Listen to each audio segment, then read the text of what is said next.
અંકલેશ્વરમાં સગા પિતાએ જ પોતાની 12 વર્ષની દીકરી ઉપર દુષ્કર્મ આચરી ગર્ભવતી બનાવતા જીઆઈડીસી પોલીસે આ ઘટના અંગે તાત્કાલિક તપાસ હાથ ધરી છે।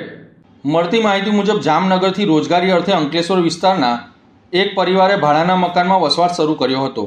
પરિવારમાં 12 વર્ષની સગીર બાળકી પણ રહેતી હતી। દરમિયાન 35 વર્ષીય સગા પિતાની જ દીકરી ઉપર દાનત બગડતા તેને વારંવાર પોતાની સગી દીકરી સાથે ઘરમાં દુષ્કર્મ આચર્યું હોવાનું સામે આવ્યું હતું। અચાનક બાળકીના પેટમાં ભારે દુખાવો ઉપડતા પરિવારજનો તેને સારવાર માટે હોસ્પિટલ ખાતે લઈ ગયા હતા। તપાસ દરમિયાન બાળકી ગર્ભવતી હોવાનું સામે આવતા તબીબો અને પોલીસ તંત્ર પણ ચોંકી ઉઠ્યું હતું। બાદમાં બાળકીની પૂછપરછ કરતા સગા પિતા દ્વારા જ દુષ્કર્મ આચર્યું હોવાનું સામે આવ્યું હતું। ઘટનાની ગંભીરતા સમજી અંકલેશ્વર જીઆઈડીસી પોલીસે તાત્કાલિક કાર્યવાહી હાથ ધરી આરોપી પિતાની ધરપકડ કરી હતી। પોલીસ દ્વારા આરોપી સામે બળાત્કાર તથા પોસ્કો અધિનિયમ હેઠળ ગુનો દાખલ કરી આગળની તપાસ શરૂ કરી છે। પીડિત બાળકી હાલ ભરૂચ સિવિલ હોસ્પિટલમાં સારવાર હેઠળ છે। આ ઘટના અંગે સમગ્ર અંકલેશ્વર સહિત ભરૂચ જિલ્લામાં આક્રોશ જોવા મળી રહ્યો છે। સતત સામે આવી રહેલા આવા કિસ્સાઓને લઈને સમાજમાં સવાલો ઉઠી રહ્યા છે કે આજે ઘરમાં પણ બાળકીઓ કેટલી સુરક્ષિત છે તે મોટો પ્રશ્ન બની રહ્યો છે।